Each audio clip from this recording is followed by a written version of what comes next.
celui-là, il était vraiment gros. Huxley, qu'est-ce que tu fais? Ne mouille pas tes chaussures, hein.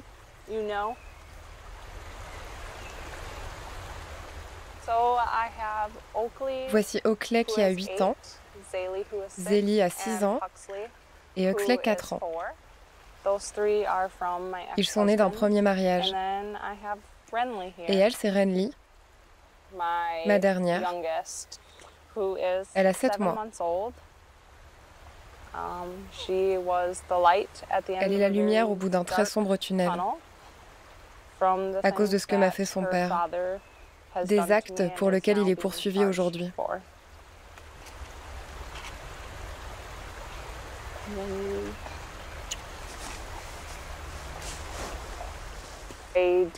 Je ne veux plus jamais avoir de contact avec lui. Renly est née d'un viol. Elle a vu le jour dans le Wisconsin, un État qui interdisait il y a encore quelques mois l'avortement, même en cas de rapport non consenti. Comme Paige, elles sont plus de 65 000 à avoir connu un tel calvaire dans les États où l'IVG est proscrite depuis 2022. Une décision prise par 14 États conservateurs suite à la suppression d'une loi qui protégeait ce droit dans tout le pays.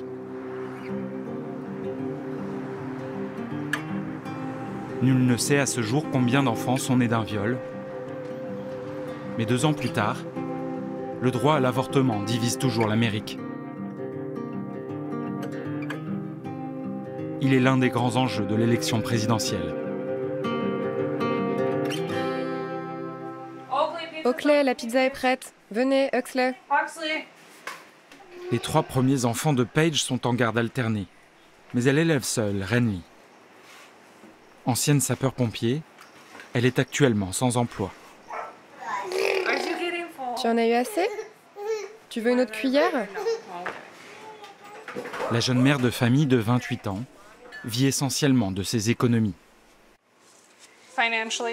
Financièrement, c'est très dur. Je reçois un peu d'aide de l'État pour les dépenses médicales et aussi des coupons alimentaires. Mais il y a d'autres factures à payer. Le coût de la vie augmente, celui de l'essence. Je trouve qu'il n'y a pas assez d'aide, surtout pour les mères célibataires. Paige doit aussi assurer seule la sécurité de sa famille. La procédure judiciaire qui vise le père de Renly est toujours en cours. Libéré sous caution dans l'attente d'un procès, il l'a déjà menacé à plusieurs reprises. J'ai peur de lui. J'ai besoin de cette arme pour me protéger moi et ma famille, parce qu'il m'a agressée à de nombreuses reprises. Il a menacé de me tuer, il a aussi menacé des membres de ma famille. Et je le crois capable de mettre ses menaces à exécution.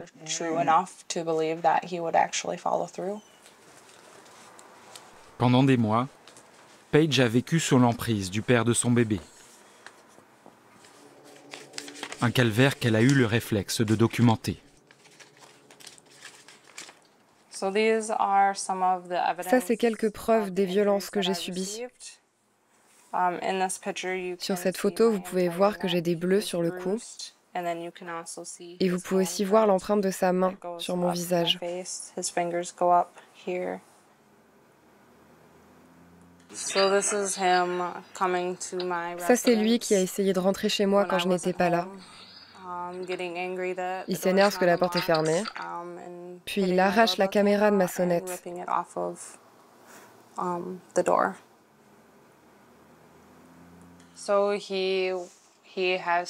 Il m'a giflé, il m'a donné des coups de poing, il m'a étranglée, il m'a agressée sexuellement. Pour être honnête, je ne saurais même pas vous dire combien de fois.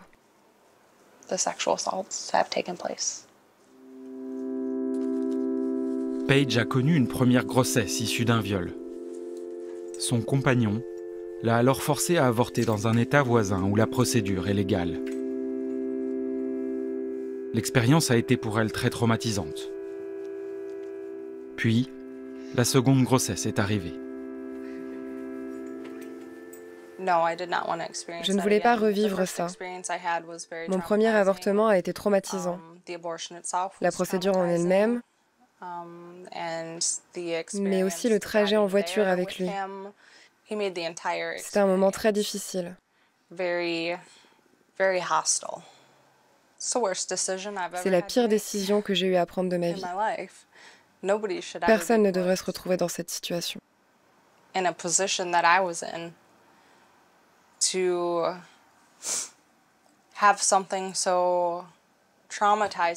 Tomber enceinte à la suite d'un événement violent, puis devoir prendre ce genre de décision. Et ce choix, on me l'a en partie enlevé. Si j'avais décidé d'avorter, il aurait fallu que je voyage, que je trouve le temps, que je prenne un jour de congé, que je fasse garder mes enfants, et aussi que je puisse payer pour tout ça.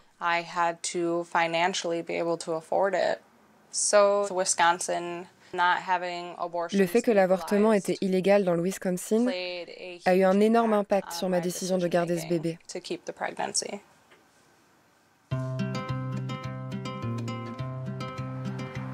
En seulement 2 ans, plus de 65 000 femmes ont déjà dû faire face à ce dilemme.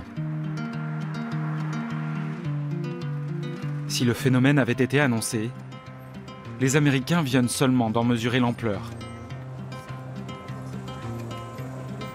Grâce au travail d'une équipe de chercheurs dont fait partie la sociologue Carrie White.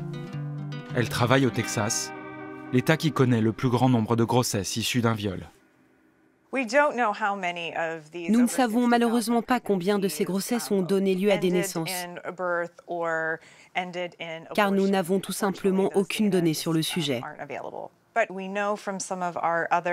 Ce que l'on sait en revanche, d'après les recherches que nous avons menées auprès de femmes victimes de viol, c'est que l'avortement est souvent vécu comme un soulagement. Cela permet à ces personnes de tourner la page.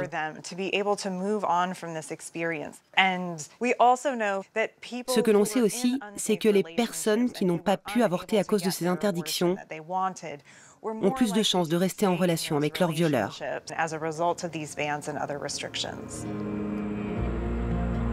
Malgré les efforts des conservateurs, le nombre total d'IVG pratiqués aux États-Unis n'a pas diminué.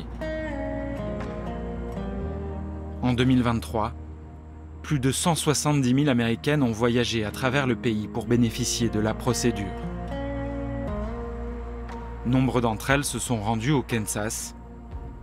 C'est là aussi que le docteur Sandoval a choisi d'exercer son métier. Je suis née et j'ai grandi en Californie. Puis je suis venue ici dans le Midwest pour faire mes études de médecine. Quand Trump a été élu, j'ai senti que le vent allait tourner pour l'avortement et que le Kansas deviendrait un endroit stratégique. Ici, nous sommes frontaliers de plusieurs États du Sud qui interdisent l'IVG. C'est l'endroit le plus proche pour de nombreuses femmes qui souhaitent avorter. Et c'est pour ça que je suis revenue ici. Le docteur Sandoval est gynécologue obstétricienne dans une clinique du planning familial. Un organisme à but non lucratif, au cœur de toutes les tensions. Ces gens juste là sont des manifestants anti-avortement. Ils sont payés pour être ici, c'est leur boulot. Ils harcèlent les patients qui viennent ici. L'homme avec le mégaphone est là presque tous les jours. Un jour, il m'a dit, quand tu étais enfant, est-ce que tu savais que tu deviendrais une femme aussi immonde? Celle-là, c'est ma préférée. Mais la plupart du temps, il parle juste de mon âme et me dit que je finirai en enfer. Maintenant, j'attends que l'agent de sécurité vienne me chercher. Il est là, c'est James. James, comme tous les agents de sécurité de la clinique, est armé. Bonjour. On doit faire très attention à la sécurité du bâtiment en cas d'attaque à l'arme à feu. La dernière fois qu'un gynécologue a été assassiné, c'était ici, dans le Kansas, en 2009. Il s'appelait George Tiller. Les extrémistes anti-avortement essayent de nous intimider pour nous dissuader de venir travailler ici. En moyenne, la clinique accueille 35 patientes par jour. Les 3/4 d'entre elles viennent d'États où l'avortement est interdit. Par peur des conséquences, la plupart refusent de témoigner. Cette jeune Texane de 23 ans finit par accepter. Elle a parcouru 800 km pour venir jusqu'ici. C'est une décision difficile à prendre. Je suis déjà maman de 2 enfants qui ont moins de 2 ans. Je suis en couple, mais je les élève seule. C'est épuisant, physiquement et mentalement. Je ne suis vraiment pas prête pour une autre grossesse. Et où sont vos 2 enfants? Ils sont avec ma mère. Elle ne sait pas que je suis ici. C'est un secret que je vais devoir garder. Ça va être dur pour moi, car je ne pourrai en parler à personne. Pardon. Bonjour, je suis le docteur Sandoval, comment allez-vous? Je vais couper le son et tourner l'écran. Ça vous va comme ça? Je me sens un peu paralysée, stressée, effrayée. Je ne veux rien voir et rien entendre. Ça me ferait me sentir coupable. C'était compliqué pour vous de venir ici? Le voyage rend les choses difficiles. J'ai dû payer l'avion et ma mutuelle ne prend rien en charge, car c'est une mutuelle du Texas. Ça me coûte près de 2 000 € en tout. C'est beaucoup d'argent pour moi. Je suis femme au foyer, je ne travaille pas. Malheureusement, je vois des cas comme ça tous les jours. 75% de mes patientes viennent du Texas ou de l'Oklahoma. En moyenne, ça leur prend entre 6 et 9 heures de voiture pour venir jusqu'ici. C'est consternant. La santé ne devrait pas dépendre de là où vous habitez. Tout le monde devrait y avoir accès, mais ce n'est plus le cas aux États-Unis. On fait tout ce qu'on peut, mais on est limité par le temps, le personnel. Malheureusement, nous n'arrivons à traiter que le quart des patientes qui nous appellent. À l'extérieur du bâtiment, les militants anti-avortement tentent d'arrêter les véhicules pour les dissuader d'aller plus loin. Mais des contre-manifestants sont là pour les en empêcher. Ne vous arrêtez pas, ce sont des manifestants. Vous pouvez me parler? J'ai des informations pour vous. L'avortement est un meurtre. C'est ce qui se passe dans ce bâtiment. C'est ce que ces gens font. Dieu nous a créés à son image. Il nous commande de lui vouer un culte. Occupe-toi de tes oignons, Clifton. Nous sommes tous des esclaves. Occupe-toi de tes oignons, Clifton. Du grand maître. Opposants à l'avortement et contre-manifestants s'affrontent chaque jour devant la clinique. Certains sont rémunérés par des organisations religieuses, comme ceux qui portent des vestes oranges. D'autres, comme cet homme au mégaphone, viennent ici sur leur temps libre. Dieu nous dit de ne pas tuer. Une femme enceinte porte la vie en elle. Alors j'appelle ces femmes à ne pas assassiner des enfants. On peut les aider. Quelle que soit leur situation, il y a toujours une solution. Et avorter n'est pas la bonne. Et vous pensez que Dieu veut des enfants nés d'un viol? Oui. Il est le souverain de notre univers. Et il nous dit de ne pas tuer. Peu importe les circonstances qui ont conduit une femme à être enceinte, ce n'est pas une bonne raison pour tuer un enfant. Ou alors, on pourrait dire que ton Dieu n'existe pas et que tu peux te casser d'ici. Les anti-avortements ne s'en tiennent pas qu'aux mots. Juste en face du planning familial, ils ont financé un centre qui ressemble en tout point à une clinique. Selon cette volontaire pro-IVG, cette stratégie a déjà induit en erreur de nombreuses patientes. Quand les gens arrivent ici, la première chose qu'ils voient, c'est ce panneau qui indique « Information sur l'avortement » et ça crée la confusion. car ils pensent être au bon endroit. On appelle ces lieux des centres de grossesse non désirée. Ils sont anti-avortement. Ils proposent un accompagnement, des renseignements sur l'adoption, toutes sortes d'alternatives pour convaincre les femmes de ne pas avorter. Ce centre a refusé toutes nos demandes d'interview. Mais il en existe des milliers comme celui-ci aux États-Unis. Nous décidons de nous rendre dans l'un d'entre eux, équipés d'une caméra cachée. Une de nos journalistes se fait passer pour une femme enceinte. La consultation est sans rendez-vous et totalement gratuite. Aujourd'hui, nous allons discuter des différentes options qui s'offrent à vous. Commençons par l'avortement. Ce document présente les complications et les effets indésirables potentiels. Il peut y avoir des saignements importants, une infection, un avortement incomplet, des nausées, des vomissements, la diarrhée, de la fièvre, des frissons, des étourdissements. Certaines femmes ont aussi beaucoup souffert émotionnellement parce qu'elles ont réalisé après coup qu'elles avaient tissé un lien avec leur bébé. Il y a des témoignages à lire ici. Nous pouvons aussi vous présenter quelqu'un qui a dû subir un avortement si vous voulez. Après avoir listé toute une série de risques liés à l'avortement, cette conseillère évoque progressivement des alternatives. Que savez-vous de l'adoption? Pas grand-chose. Je ne sais pas comment ça marche. Voici un document qui présente les différents types d'adoption. Le premier, c'est l'adoption ouverte. Chaque partie aura un moyen de contacter l'autre.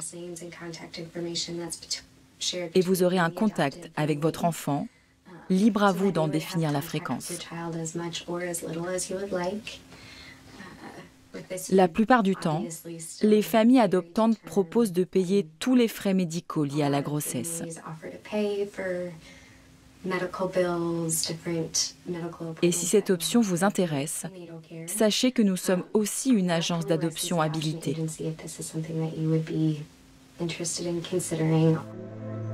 Derrière les croyances religieuses se cache aussi un business. Après avoir convaincu des femmes de garder leur bébé, ce centre propose des services d'adoption. Selon leur site internet, la procédure peut être facturée jusqu'à 19 000 € aux familles adoptantes. Passez une bonne journée. Seule une fraction des quelques 4000 centres que compte le pays possèdent une telle habilitation. Mais tous proposent de faciliter les démarches. Face à la puissance du mouvement anti-avortement dans les États conservateurs, de nombreux gynécologues n'osent plus s'exprimer publiquement. Au Texas, les docteurs Atkins et Palmer refusent de céder à la peur. Nous commençons par leur présenter les documents remis par un centre de grossesse non désirée. Ce que je vois là, c'est de la propagande. L'avortement est une procédure très sûre. Voyons voir. Ils parlent ici des risques. Des infections, d'accord, mais elles peuvent se produire n'importe quand dans une grossesse. Les embolies, ce sont des caillots de sang. Ça, c'est beaucoup plus fréquent si vous poursuivez votre grossesse qu'en cas d'IVG. La mort, oui, une grossesse peut être mortelle, mais pas l'avortement. C'est vrai, c'est moins risqué qu'une grossesse. Absolument. C'est aussi le dernier endroit où j'irai adopter. C'est presque comme s'ils volaient les bébés, car ces femmes ne voulaient pas le garder à l'origine. L'État du Texas est l'un des plus répressifs en matière d'avortement. Gynécologue y est devenu une profession à haut risque juridique. Si nous pratiquons un avortement, nous pouvons aller en prison pour meurtre et perdre notre licence immédiatement. Les peines sont expéditives et très sévères. Il y a aussi une loi qui incite à la délation. Si une patiente vient me demander d'avorter et que je l'aide ou que je lui indique où aller, je peux être attaquée au civil par n'importe qui. et recevoir une amende de $10 000. Ça peut être le chauffeur Uber, son grand-père, sa sœur, son voisin.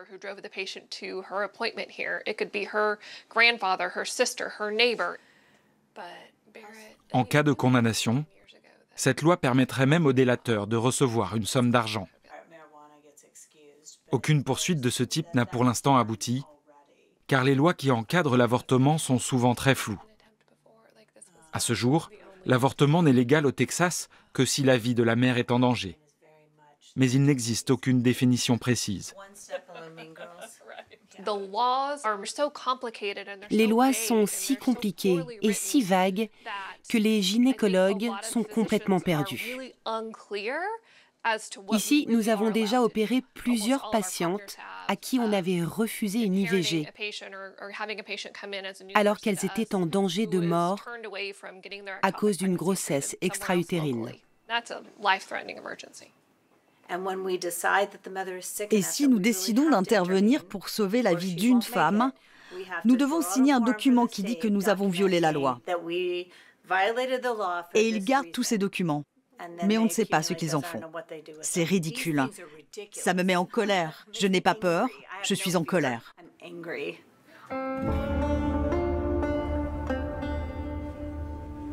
Un groupe de femmes a récemment poursuivi l'État du Texas pour lui demander de clarifier la loi. La Cour suprême de l'État a refusé de statuer, laissant dans l'incertitude les médecins et leurs patientes.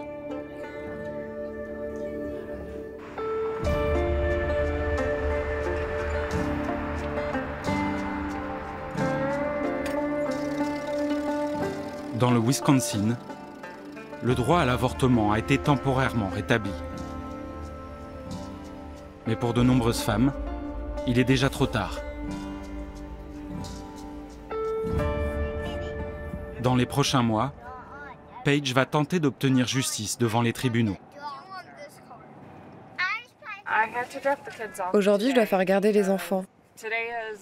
C'est un jour important, car c'est l'audience de mise en accusation. Il a 22 charges retenues contre lui.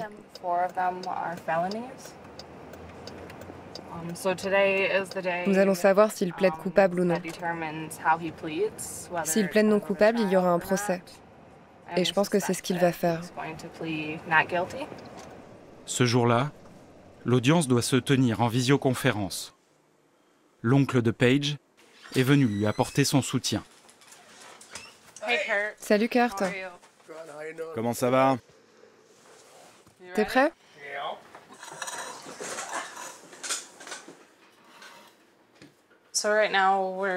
Là, on attend que l'audience commence. Je suis stressée parce que je regarde cette date sur le calendrier depuis qu'elle a été fixée.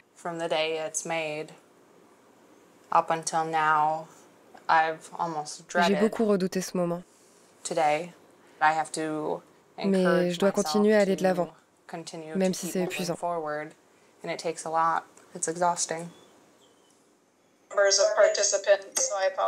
Veuillez m'excuser pour le retard. Il s'agit donc de l'audience de mise en accusation après la tenue des audiences préliminaires. Votre client et vous-même avez bien reçu et lu le dossier? Votre honneur, nous avons bien lu le dossier. Nous renonçons à une lecture formelle et nous plaidons non coupables pour tous les chefs d'accusation.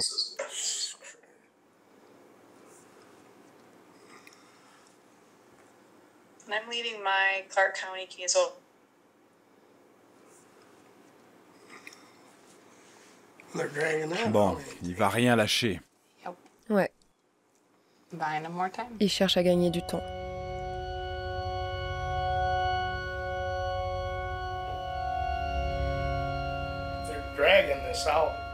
Il essaye de faire traîner la procédure. Et ce n'est pas une bonne nouvelle. Ce type est fou. Et elle n'est pas en sécurité tant qu'il est en liberté.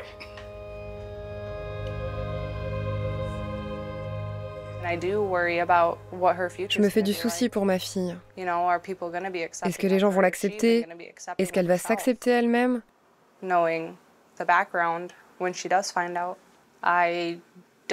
Honnêtement, je ne sais pas encore comment et quand le lui dire. Mais je pense que ce sera à moi de lui annoncer. Elle doit savoir qu'elle sera toujours aimée.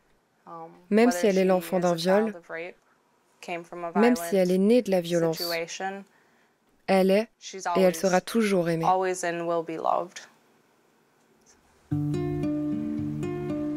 Le procès du père de Renly doit avoir lieu dans les prochains mois.